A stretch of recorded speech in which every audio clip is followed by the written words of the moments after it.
سلام پہنچے. آج صبح کی نماز بھی ویسے ہی گزر گئی اور یہ کوئی نئی بات نہیں میرے لیے، اکثر ایسے ہو جاتا ہے. آنکھ تو کھل جاتی لیکن اٹھنے میں تاخیر ہوتی ہے اور پھر وہ وقت بڑا بوجھل بن کر طویل پر گزرتا ہے. میں لیٹا ہوا تھا تو میں نے کہا اور کوئی کام نہیں، کل اخبار ہی دیکھیں، تو میں نے بیڈ لیمپ آن کیا، بتی جلائی اور اخبار دیکھنے لگا. اور اخبار میں آپ جانتے ہیں ایسی خوفناک خبریں ہوتی ہیں کہ وہ برداشت نہیں ہوتی کہ 30 گاڑیاں اور چوری ہو گئی ہیں، سرحد کے دوسرے پار پہنچ گئی. 2 بیٹوں نے باپ کو انگوٹھے لگوا کے کاغذات پہ اور پھر اس کے بعد قتل کر کے اس کی لاش گندے نالے میں پھینک دی. یعنی تاوان کے لیے بچہ اغوا کرنے والے نے بچے کو کسی ایسی جگہ رکھا کہ وہ والدین کی یاد میں 3 دن تک روتا ہوا اسی مقام پر انتقال کر گیا. تو ایسی خبریں پڑھتے ہوئے دل پہ ایسا بوجھ پڑتا ہے، وہ ظاہر ہے آپ کے بھی پڑتا ہوگا، آپ روز پڑھتے ہیں، کہ میں بہت زیادہ پریشان ہو گیا. اور میں یہاں تک سوچنے لگا کہ ٹھیک ہے خودکشی حرام ہے لیکن ایسے موقع پر اس کی اجازت ہو جانی چاہیے. یا مجھ سے پہلے جو لوگ اس دنیا سے چلے گئے وہ کتنے اچھے تھے کہ انہوں نے یہ ساری چیزیں نہیں دیکھی. میں یہ دردناک باتیں سوچ ہی رہا تھا کہ اچانک کوئی 2-2.5 کلو کا ایک گولا میرے پیٹ پہ آ کے گرا اور میں ہڑبڑا کے اخبار میرے ہاتھ سے چھوٹ گئی. تو میں نے اٹھ کے دیکھا تو میری پیاری بلی کمبر وہ فرش سے اچھلی اور اچھل کے میرے پیٹ پہ آ گئی. اور جب میں گھبراہٹ میں اس کی طرف دیکھا تو چلتی چلتی میرے سینے کے اوپر پاؤں رکھتی، منہ کے قریب اپنا منہ اس نے ایک زور سے میاؤں کی اور چھینک ماری اور کہا کہ بیوقوف آدمی لیٹے ہوئے، یہ تو میرے دودھ کا ٹائم ہے اور تم مجھے اس وقت دودھ دیا کرتے ہو. تو میں تھوڑی دیر تک اسے پیار کرتا رہا اور وہ ویسے ہی میرے سینے کے اوپر ہی آنکھیں بند کر کے مراقبے میں چلی گئی. جب وہ کمبر مراقبے میں گئی تو میں سوچنے لگا کہ جس طرح اس کمبر کو اعتماد ہے مجھ پر، میرے وجود پر اور میری ذات پر، تو کیا مجھ کو میرے اللہ پر نہیں ہو سکتا؟ یعنی یہ مجھ سے کتنی سپیریئر ہے اور کتنی عرفہ والا ہے کہ اس کو پتہ ہے کہ مجھے گھر بھی ملے گا، حفاظت بھی ملے گی، کیئر بھی ملے گی، پروٹیکشن بھی ملے گی اور میں آرام سے یہ زندگی بس. لیکن میرے اندر یہ چیز جو ہے یہ اس طرح سے معجزہ نہیں ہے جیسے بلی کے اندر معجزہ ہے، وہ یقین کے ساتھ چل رہی ہے اور میرا یقین جو ہے وہ ڈگمگا رہا ہے. خیر میں اٹھا، باورچی خانے میں جا کے یہ میری ڈیوٹی، اس کو دودھ اس کا نکال کے دیا اور وہ تھالی میں دودھ لپڑنے لگی. تو میں پھر سوچتا، بہت سارے خوف جو تھے ابھی تک میرے ساتھ ساتھ چمٹے ہوئے تھے، جیسے خوف جو ہے وہ انسان کو آخر دم تک نہیں چھوڑتا اور یہ بڑی ظالم چیز ہے. تو میں نے اس کا ایک طریق نکالا ہوا ہے اپنے طور پہ. میں سوچتا رہتا ہوں کہ جو میرے دل کا خوف ہوتا ہے اسے میں ایک بڑے اچھے خوبصورت کاغذ پہ لکھتا ہوں، ایک عام مارکر کے ساتھ، نیا مارکر خرید کر، کہ اللہ میرے دل کے اندر یہ خوف ہے کہ مجھ سے اس مقام تک نہیں پہنچا جائے گا جس مقام تک پہنچنے کے لیے تو نے ہمیں رائے دی ہے. میں یہ پھر میں یہ لائن بڑی دفعہ لکھتا ہوں. یا ذاتی کوئی خوف، بچے کے پاس نہ ہو سکنے کا، بچی کی شادی نہ ہو سکنے کا، تو میں ایک کلر میں پہلے لکھتا تھا پھر کئی کلر میں لکھتا. جب میں اس کو بار بار پڑھتا ہوں اور بالکل اس کا وظیفہ کرتا ہوں تو عجیب بات ہے کہ آہستہ آہستہ میرے دل سے وہ خوف کم ہونے لگتا ہے. اور جب وہ کم ہونے لگتا ہے تو پھر میں اسے کاغذ کو پھاڑ کے ردی کی ٹوکری میں ڈال دیتا ہوں. ہر روز میرے خوف جو ہیں، میرے ڈر جو ہیں، وہ نئی نئی شیپ اختیار کر کے آگے ہی آگے چلتے رہتے ہیں.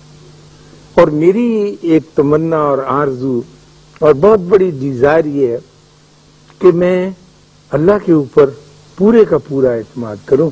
ویسا نہیں جیسا ہم عام طور پر کہا کرتے ہیں، اچھا جی اللہ سچے کو پانا ہے، اب دیکھتے ہیں جو بھی اللہ کرائے وہی ہو. اللہ نے جیسا چاہا جی انشاءاللہ ویسے ہی ہوگا، اللہ کو جو منظور ہوا وہی ہوگا. یہ تو اللہ کے ساتھ کوئی تعلق کی بات نہیں ہے. اللہ کے ساتھ تو تعلق پھر ایسے ہونا چاہیے کہ آدمی اپنے کمرے کے اندر پلنگ کے بازو پہ بیٹھا ہوا اس کے ساتھ باتیں کر رہا اور اپنی مشکلات بیان کر رہا ہو اپنی زبان میں، اپنے انداز میں کہ جی یہ مشکل پڑی. اللہ کے ساتھ تعلق تو اس وقت ہوتا ہے جب آپ ایک بہت بڑے کھلے میدان میں جہاں بچے کرکٹ کھیل رہے ہیں اس کے کارنر میں کونے میں بینچ پہ بیٹھے ہوئے ان کو دیکھ رہے ہیں اور اللہ کے ساتھ آپ کا تعلق چل رہا ہے. اتنا ہی بڑا، اتنا ہی وسیع جتنا بڑا میدان آپ کے سامنے ہے، اتنی قربت کے ساتھ جتنے بچوں کا اپنا واسطہ کھیل کے ساتھ ہے. اللہ کے ساتھ تعلق تو ایسے ہوتا ہے کہ جب آپ بازار جاتی ہیں سودا لینے اور اس کے بعد آپ بیٹھ جاتی ہیں بس سٹینڈ پر بس کے انتظار میں، تو اس وقت آپ اللہ سے کہیں کہ اللہ شادیہ نے BA کر لیا ہے، اب اس کے رشتے کی تلاش ہے، تو ہم کو تو کوئی جانتا نہیں، اب یہ بوجھ تیرا ہی ہے، تو جانے. یہ تعلق جو ہے یہ مختلف مدارج میں سے ہوتا ہوئے چلتے رہنا چاہیے. یہ جو محاورے ہم بول جاتے ہیں نا جلدی میں کہ اچھا جی جو اللہ کرے گا وہی منظور ہوگا، کبھی کبھی وقت نکال کے اللہ کے ساتھ کوئی نہ کوئی تعلق ضرور پیدا کرنا چاہیے. جیسے بلی کو، پالتو بلی کو گھر کے انسان کے ساتھ ہوتا ہے کہ میری ساری ذمہ داریاں اس نے اٹھائی ہوئی ہیں اور میں مزے سے زندگی بسر کروں. کبھی نہ کبھی تو ہمارا دل بھی چاہتا ہے مزے سے زندگی بسر کرنے کو. ہم بھی تو اس بات کے آرزو مند ہیں کہ ہم بھی مزے کے ساتھ زندگی بسر کریں اور اپنے اللہ کے اوپر سارا بوجھ ڈال دیں. ہم نے تو بہت سارا بوجھ خود اپنے کندھوں پہ اٹھایا ہوا. ہم اتنے سیانے ہو جاتے ہیں، میں کئی دفعہ اپنی زندگی دیکھتا ہوں، میں کہتا ہوں نہیں یہ میرے کرنے کا کام ہے، اسے میں اللہ کے حوالے نہیں کر سکتا کیونکہ میں ہی اس کی باریکیوں کو سمجھتا ہوں. میں نے ابھی اسٹیٹکس کا مضمون جو ہے پاس کیا ہے اور یہ نیا علم ہے تو میں ہی جانتا ہوں. تو ہوتا قسمت والوں کے پاس یہ ہے کہ وہ اپنا سارا بوجھ اس کے حوالے کر دیتے اور اسی کے ساتھ چلتے رہتے. ہمارے ایک دفعہ یہاں ایک نمائش آئی تھی، بڑی دیر کی بات ہے، میرا چھوٹا بچہ بہت چھوٹا تھا اس وقت، تو اس نمائش میں بہت ساری چیزیں تھیں، خاص طور پہ کھلونوں کے سٹال پہ، اور چائنا جو نیا نیا ابھر رہا تھا اس نے بھی بڑا مقابلہ کیا تھا کھلونوں میں. تو وہ میرے بچے سارے اسی سٹال کے اوپر جا کھلونوں کا تھا وہیں جمع تھے اور میں بھی ظاہر ہے ان کے ساتھ اور ان کی ماں بھی. تو ہم کھلونوں کے سٹال کے ارد گرد ہی گھومتے رہتے تھے.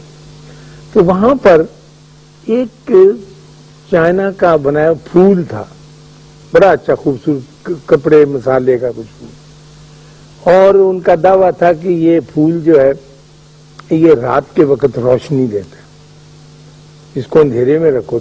تو میرے چھوٹے بیٹے نے کہا کہ ابو یہ پھول ضرور خریدنا ہے.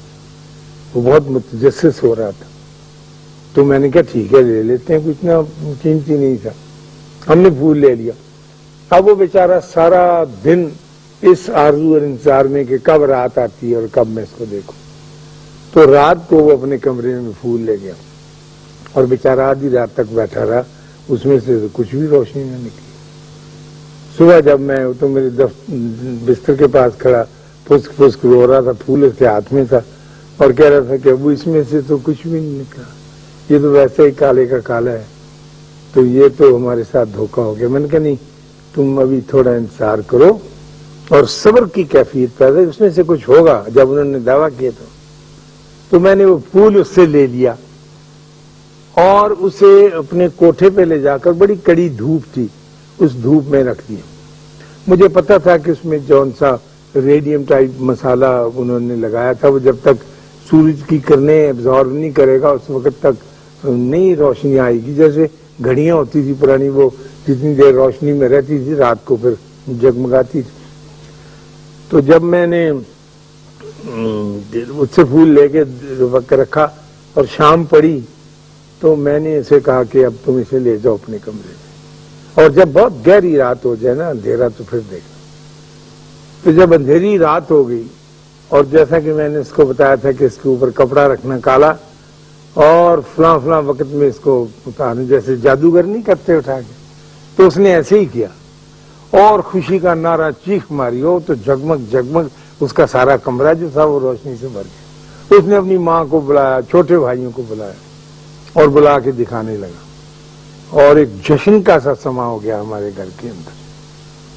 تو جب اس کی ماں اور اس کے بھائی اس کے کمرے میں بیٹھے ہوئے اس کے ساتھ باتیں کر رہے تھے، تو میں اپنے بستر پر لیٹا ہوا سوچ رہا تھا کہ کیا ایسا نہیں ہو سکتا کہ ہم بھی وہ روشنی جو اللہ ہمیں عطا کرتا ہے اور جسے وہ بطور خاص نور کہتا ہے، اللہ نور السماوات والارض، تو کیا ہم اس کو اپنی ذات میں ایبزارب نہیں کرتے؟